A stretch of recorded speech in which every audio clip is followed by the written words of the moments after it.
Good evening, everyone.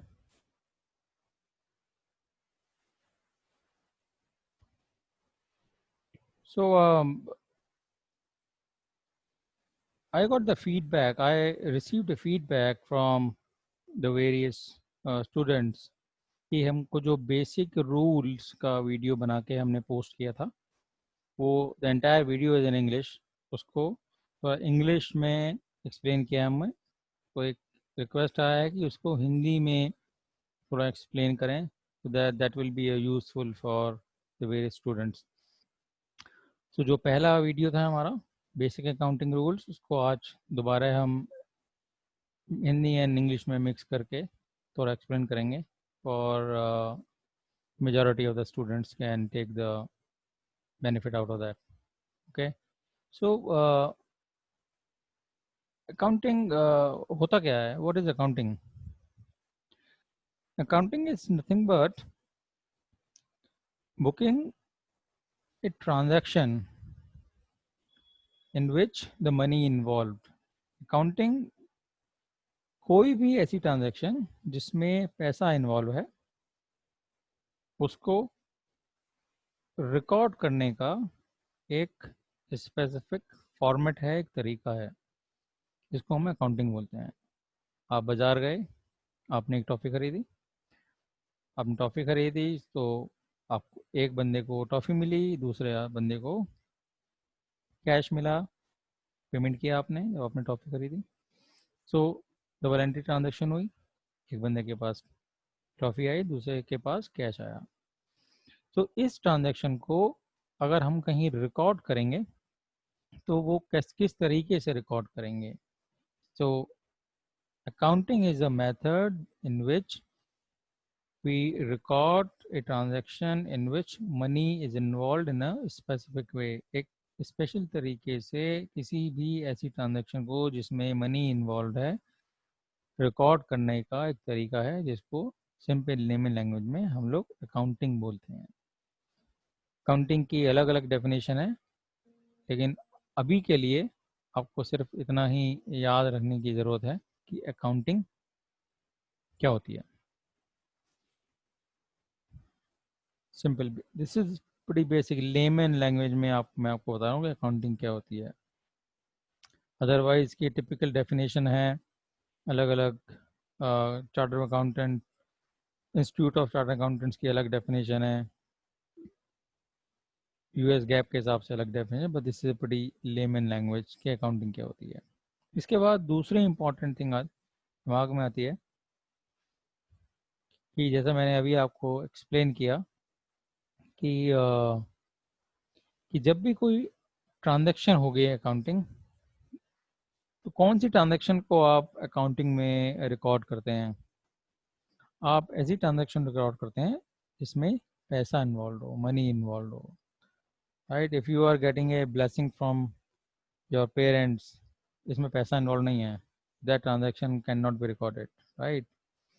तो जब आप रिकॉर्ड करते हैं कोई ट्रांजैक्शन तो इसमें दो साइड होंगी हमेशा, इसलिए हम अकाउंटिंग में इसको बोलते हैं हमेशा double accounting system, double entry system. तो अकाउंटिंग में जब भी कोई आप अकाउंटिंग की ट्रांजैक्शन रिकॉर्ड करेंगे, ऑलवेज उसमें there will always be a two side, हमेशा उसमें दो साइड होंगी, एक डेबिट होती है और एक क्रेडिट होती है। डेबिट क्रेडिट क्या होती है वो भी हम अभी समझेंगे, लेकिन आप हमेशा याद रखो इसमें हमेशा दो ट्रांजैक्शन, दो साइड होती हैं। इसलिए अकाउंटिंग में किसी भी ट्रांजैक्शन को रिकॉर्ड करने के लिए जो सिस्टम यूज़ करते हैं उसको हम डबल एंट्री सिस्टम बोलते हैं। और डबल एंट्री सिस्टम इसलिए बोलते हैं कि उसमें दो साइड होती हैं, right. Always keep that in mind. Third, business entity is different from individual. तीसरा एक मेन कॉन्सेप्ट है अकाउंटिंग में कि एक जो बिजनेस है that is will be considered as a separate entity from the owner, from the individual who has started that business. जिस व्यक्ति ने बिजनेस, जिस पर्सन ने बिजनेस स्टार्ट किया है, बिजनेस उस पर्सन से एक सेपरेट एंटिटी की तरीके से ट्रीट किया जाएगा। सो अगर आपने कोई बिजनेस स्टार्ट किया है as a proprietorship, as a partner, as an company. So आप, क्योंकि वो कंपनी आपकी ही है, right. But in the eye of law, कानून की नज़र में आप और वो बिजनेस दो अलग अलग व्यक्ति हैं. When you are booking any transaction in the books of accounts, so consider yourself as a business, not yourself as a person who has started business. Because concept है कि बिजनेस और पर्सन जिसने वो बिजनेस स्टार्ट किया है, वो दोनों एक अलग अलग व्यक्ति समझे जाएंगे, दोनों को अलग अलग कंसीडर किया जाएगा. Third important concept, the business entity is different from the individual who has started the business or who is going to start the business. Okay, this is third important. अब क्वेश्चन ये आता है, business entity कितने तरीके की होती हैं. Business entity अलग तो बता दिया हमने कि ओनर से अलग होती है, बट होती कितनी तरीके की है. सो टिपिकली ये कुछ डिफरेंट वैरायटीज हैं जिसकी ये बिजनेस एंटिटी हो सकती है. बिजनेस इन डिफरेंट तरीके से यूज़ किया जा सकता है. एक होती है सोल प्रोप्राइटरशिप, कि उसमें आप ही मालिक हो, अकेले मालिक हो उस बिजनेस के, that is called sole proprietorship. एक होगा कि आपने किसी दूसरे व्यक्ति के साथ मिलकर एक बिजनेस शुरू किया, तो उसमें दो लोग हो गए, तो उसको हम बोलते हैं partnership form.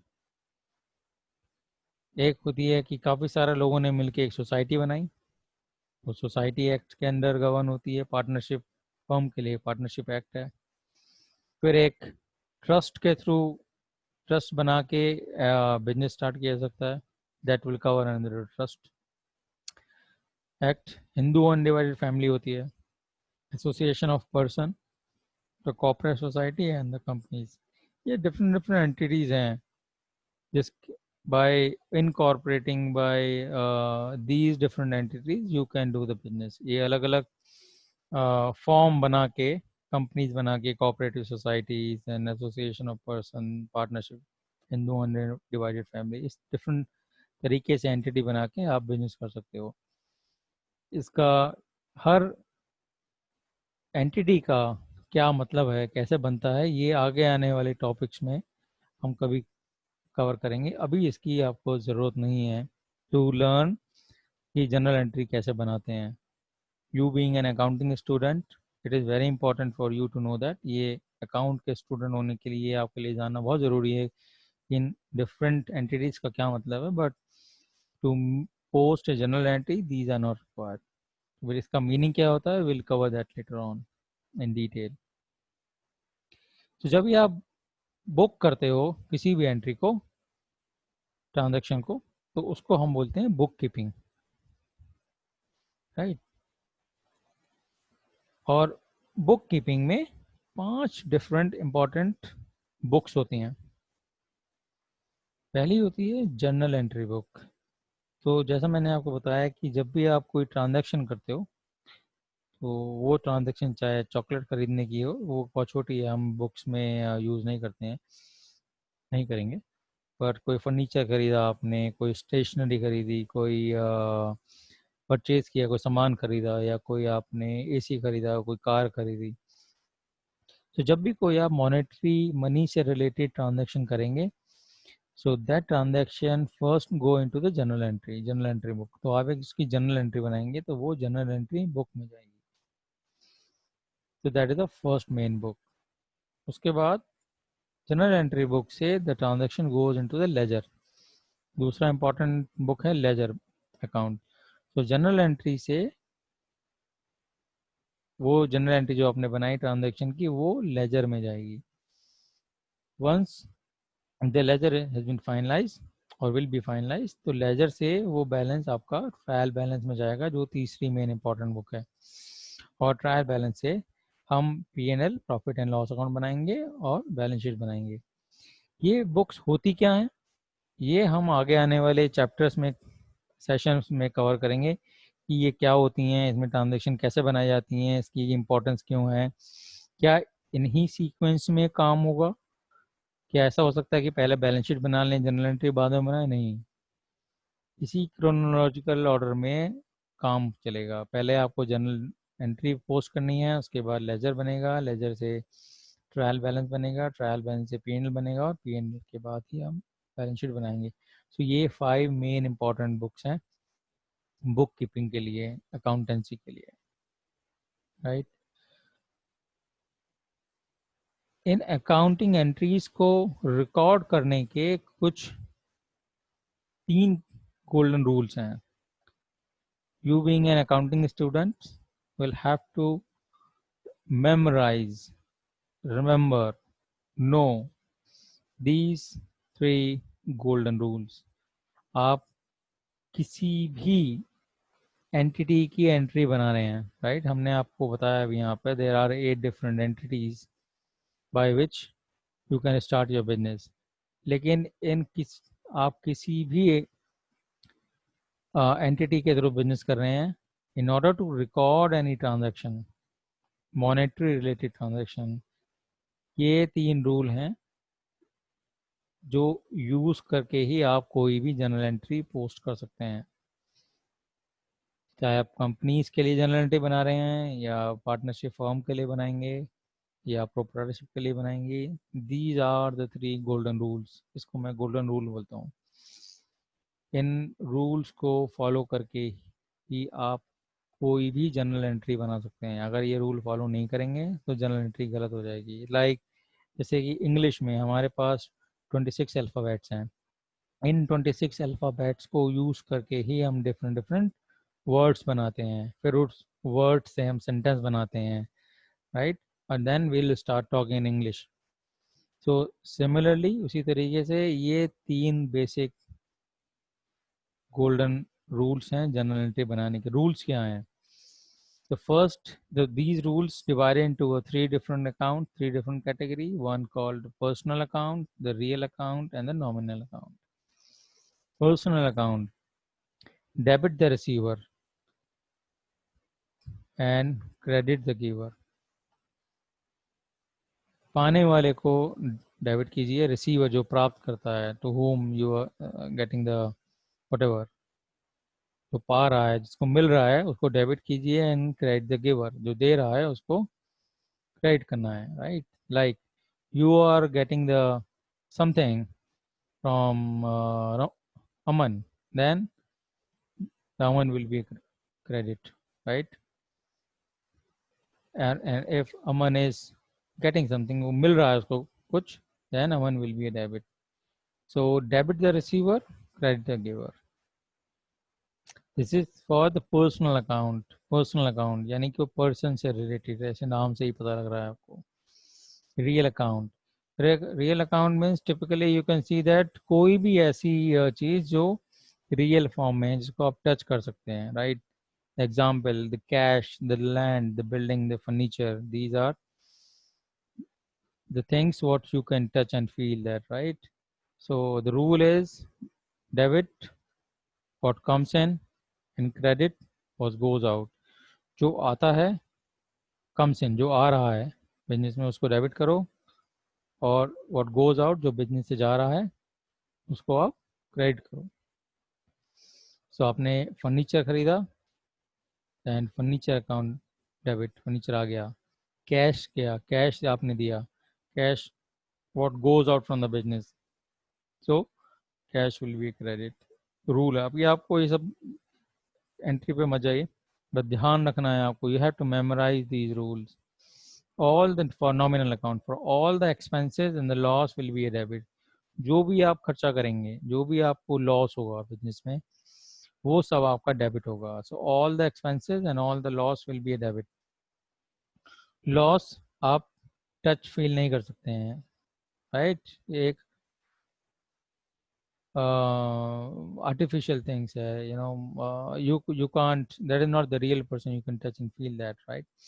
Loss, the expense incur किया आपने, या आपको कोई इनकम हुई, you received interest, you received commission, आपको कहीं से प्रॉफिट हुआ कहीं से, so all the income and profit will be credit. So these are the 3 golden rules will be used for making an any journal entries. ये तीनों golden rules हम detail में कवर करेंगे जनरल जनरल एंट्री सेक्शन में। जब हम वो general entry बनाएंगे, then I'll explain that in further detail. But you have to memorize these 3 golden rules only for the timing. आपको किसी भी पढ़ाई करते time this is only one concept I follow. You need not to हम लोग हिंदी में बोलते हैं कि रट लेना, रटना नहीं है. You need not to memorize anything, you need to understand the concept. But only for few weeks till the time you understand the concept of the journal entry, how to make it, you have to memorize these golden rules. And once you start doing a journal entry, जब बनाने लगेंगे तो ये rule आपको concept खुद ही clear हो जाएंगे. Right, ये इस तरीके से आपको याद होने चाहिए गोल्डन रूल कि अगर आपको रात को कोई 2 बजे नींद से उठा के पूछे कि आप गोल्डन रूल उनको बताइए अकाउंटिंग के, then you can say that. Okay, so ये 3 गोल्डन रूल हैं अकाउंटिंग की कोई भी जनरल एंट्री बुक करने के लिए. Now the last piece is what we will cover in this session is the basic accounting concepts. ये कुछ बेसिक अकाउंटिंग कॉन्सेप्ट्स हैं जिसको मैं बहुत ब्रीफली टच करता हूँ यहाँ पे, और then will discuss that in detail later on. जब आपको ये समझ में आ जाएगा कि जनरल एंट्री क्या होती है, बिजनेस क्या होता है, ट्रांजैक्शंस कैसे पोस्ट होती हैं, कुछ चीज़ें आपके दिमाग में आएंगी एंट्री बनाते टाइम कि ऐसा ही क्यों होता है. राइट, सो वो ये सारे कॉन्सेप्ट यूज होते हैं आपके बिजनेस में. Then we will cover these concept in later detail once you understand the general entry and all that. But मैं बहुत ब्रीफली यहाँ टच करता हूँ. मैंने अभी आपको बताया पहला कॉन्सेप्ट है बिजनेस एंटिटी. ऊपर मैंने समझाया आपको डिफरेंट डिफरेंट बिजनेस एंटिटीज होती हैं, और बिजनेस और बिजनेस एंटिटी को अलग, बिजनेस ओनर और बिजनेस एंटिटी को अलग ट्रीट किया जाता है. That is the business entity concept. Money measurement, आप सिर्फ वो ही ट्रांजैक्शन बुक करेंगे अकाउंटेंसी में जिसमें मनी इन्वॉल्व होगा. अगर मनी इन्वॉल्व नहीं है तो वो ट्रांजैक्शन रिकॉर्ड नहीं किया जा सकता, इररेस्पेक्टिव वो कितना भी इम्पोर्टेंट हो. If you met with the prime minister, right, ये there is a life time opportunity for you, but इसमें कोई मनी इन्वॉल्व नहीं है, ये ट्रांजैक्शन बुक कीपिंग में अकाउंटेंसी में रिकॉर्ड नहीं किया जा सकता. तो सिर्फ वो ट्रांजैक्शन रिकॉर्ड किए जा सकते हैं जिसमें मनी इन्वॉल्व हो. गोइंग कंसर्न, बिजनेस को हमेशा ऐसा ट्रीट किया जाता है कि वो कभी ख़त्म नहीं होगा. So individual have a life span may be 50 years, 60 years, 100 years, 150 years, लेकिन बिजनेस का कोई लाइफ स्पैन नहीं है, दैट इज़ इन्फिनाइट. तो एक कॉन्सेप्ट है कि बिजनेस को हमेशा हम गोइंग कंसर्न मानते हैं कि ये हमेशा चलता रहेगा. अकाउंटिंग पीरियड्स, एक कॉन्सेप्ट है हमारा अकाउंटिंग पीरियड का कि अकाउंट्स जो हम बनाते हैं अकाउंटेंसी में वो एक स्पेसिफिक पीरियड के लिए बनाते हैं. वो पीरियड कैलेंडर ईयर भी हो सकता है, 1 जनवरी से 31 दिसंबर, या 1 अप्रैल से 31 मार्च, जो हम इंडिया में फॉलो करते हैं. तो जो भी हम अकाउंट बनाते हैं स्पेसिफिक पीरियड के लिए बनाते हैं, that is called the accounting period concept. Cost, जो भी हम अकाउंटिंग में रिकॉर्ड करते हैं ट्रांजैक्शन, वो सारी कॉस्ट से रिलेटेड होंगी. कॉस्ट से रिलेटेड क्या होंगी, कुछ ट्रांजैक्शन ऐसी भी हो सकती हैं कि जो आप ने आज खरीदी है. जैसे आपने लैंड खरीदा, लैंड की एक वैल्यू है, तो when you purchase the land there is a specific value for that and you book the transaction in your books only on that particular date जो उसकी वैल्यू थी. हो सकता है 10 साल के बाद उस लैंड की वैल्यू बढ़ जाए या कम हो जाए, बट आपकी बुक्स में उस लैंड की वैल्यू कॉस्ट कॉन्सेप्ट के हिसाब से उस दिन की वैल्यू होगी जिस दिन आपने उसको ख़रीदा था और अपनी बुक्स में रिकॉर्ड किया था, इर्रेस्पेक्टिव उसकी आगे आने वाले टाइम पे कितनी वैल्यू है वो. ठीक, देन डुअल एस्पेक्ट कॉन्सेप्ट, अभी डिस्कस किया हमने. डबल एंट्री सिस्टम होता है, डुअल एस्पेक्ट्स होता है, हमेशा 2 transaction debit and credit side involve होंगी इनमें. रेवेन्यू रिकॉग्निशन कॉन्सेप्ट, एक कॉन्सेप्ट होता है रेवेन्यू रिकॉग्नाइज करना. आप रेवेन्यू को जो सेल करते हो उसको रिकॉग्नाइज कब करते हो, राइट. सो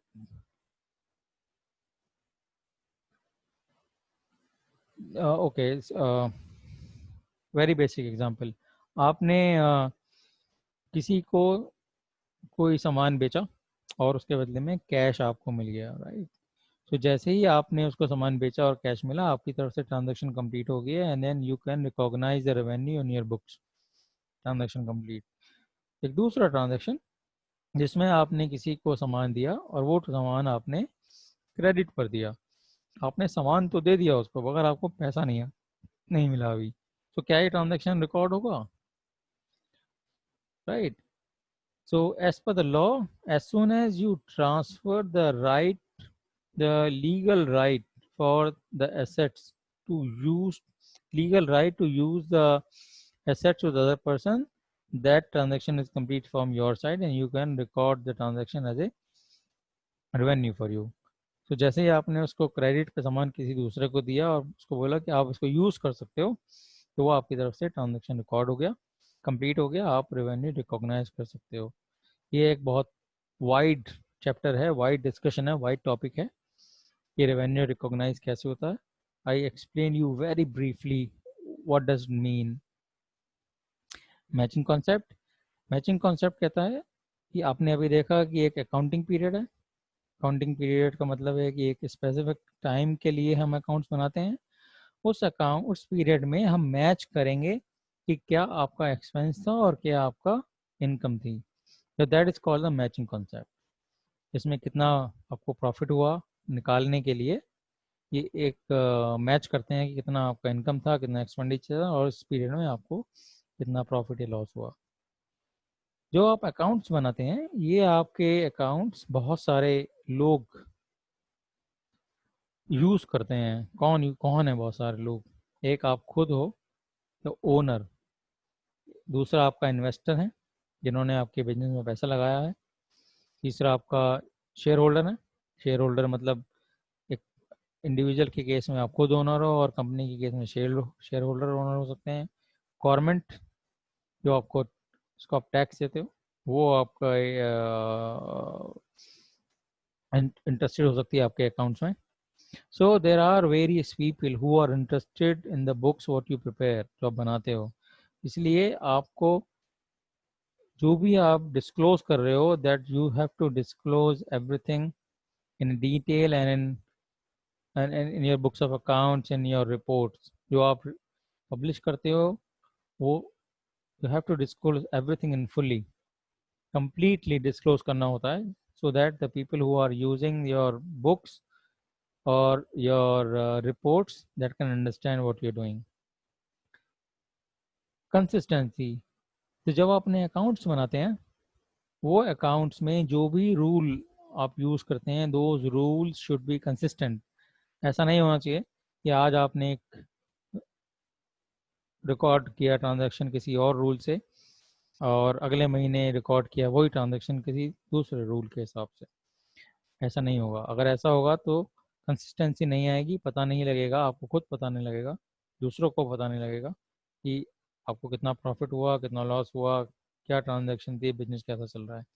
तो what ever the rules regulation you follow, that should be the consistent in approach. सारे रूल्स कंसिस्टेंट होने चाहिए।